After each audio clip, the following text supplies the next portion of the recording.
पिछली वीडियो में हमने गंगा, ब्रह्मपुत्र, सिंधु तथा गोदावरी नदियों के बारे में जाना था। अब बात करते हैं कृष्णा नदी की।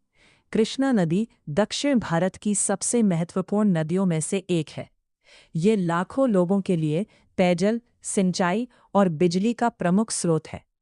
कृष्णा नदी का उद्गम महाराष्ट्र के महाबलेश्वर में पश्चिमी घाट की पहाड़ियों से होता है।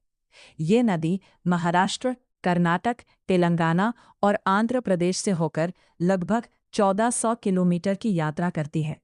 भीमा, तुंगभद्रा, घाटप्रभा, मालप्रभा और मूसी कृष्णा नदी की प्रमुख सहायक नदियां हैं।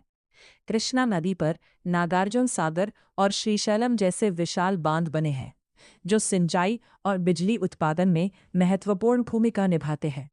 कृष्णा नदी का जल दक्षिण भारत के विशाल कृषि क्षेत्रों को सिंचित करता है, जहां धान, गन्ना, कपास और मिर्च की खेती होती है। विजयवाड़ा कृष्णा नदी के किनारे बसा एक प्रमुख ऐतिहासिक और व्यापारिक शहर है। आंध्र प्रदेश में कृष्णा नदी बंगाल की खाड़ी में मिलते समय एक उपजाऊ डेल्टा का निर्माण करती है। कृष्णा नदी दक्षिण भारत की दूसरी सबसे लंबी नदी है और इसका जल कई राज्यों की अर्थव्यवस्था का आधार है। अब बात करते हैं नर्मदा नदी की। नर्मदा नदी भारत की सबसे पवित्र और ऐतिहासिक नदियों में से एक है। इसे मध्य भारत की जीवन रेखा और रेवा के नाम से भी जाना जाता है। नर्मदा नदी का उद्गम मध्य प्रदेश के अमरकंटक पठार से लगभग 1057 मीटर की ऊंचाई पर होता है।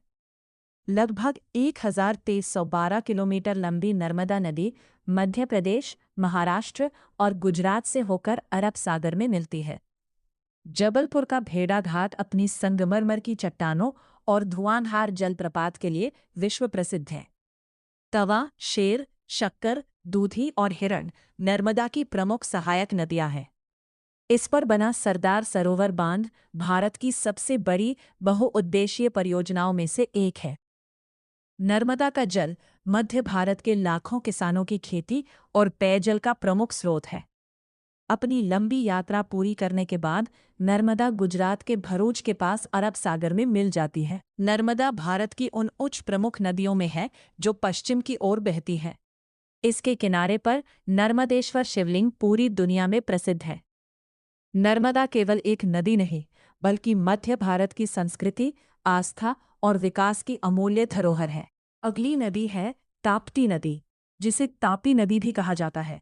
भारत की प्रमुख पश्चिम वाहिनी नदियों में से एक है। इसे सूर्य देव की पुत्री माना जाता है और ये मध्य भारत की महत्वपूर्ण नदियों में गिनी जाती है। ताप्ती नदी का उद्गम मध्य प्रदेश के बैतूल जिले में स्थित मुल्ताई से सतपुड़ा पर्वतमाला की पहाड़ियों में होता है।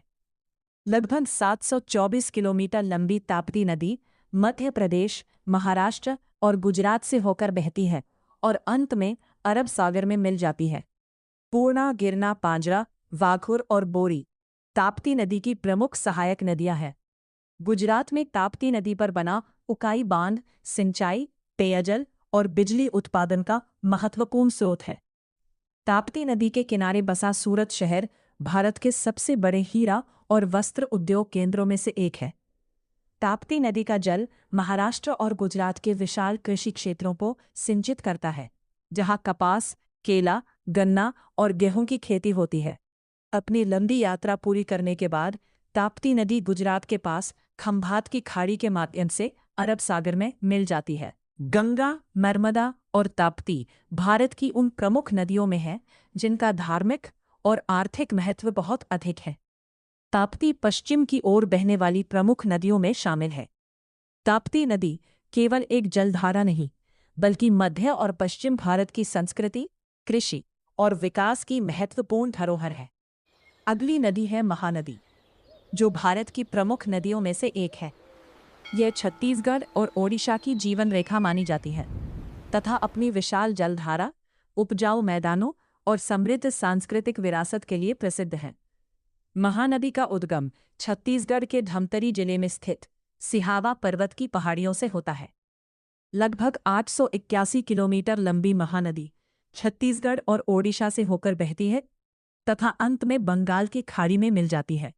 शिवनाथ, हसदेव, मंड, ईब ओंग और तेल महानदी की प्रमुख सहायक नदियां हैं। ओडिशा में महानदी पर बना हीराकोड बांध विश्व के सबसे लंबे मिट्टी के बांधों में से एक है। यह सिंचाई, बाढ़ नियंत्रण और बिजली उत्पादन में महत्वपूर्ण भूमिका निभाता है। महानदी का जल लाखों हेक्टेयर कृषि भूमि को सिंचित करता है, जहां मुख्य रूप से धान, गन्ना और विभिन्न फसलों की खेती की जाती है।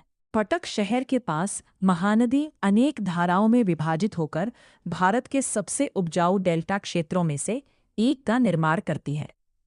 अपनी लंबी यात्रा पूरी करने के बाद महानदी ओडिशा के विशाल डेल्टा से होकर बंगाल की खाड़ी में मिल जाती है। महानदी का जलग्रहण क्षेत्र भारत के सबसे बड़े नदी बेसिनों में से एक है।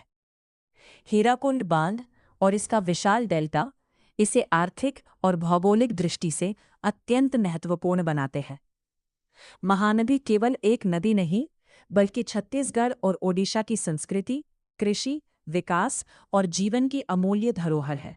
तो दोस्तों, अगर आपको नदियों के इस रोचक सफर में जानकारी पसंद आई हो, तो वीडियो को लाइक करें, अपने दोस्तों के साथ शेयर करें और ऐसे ही ज्ञानवर्धक वीडियो देखने के लिए हमारे चैनल आद्रुप्श जीके स्टडी को सब्सक्राइब करना ना भूलें। मिलते हैं अगली वीडियो में एक नई और रोचक जानकारी के साथ।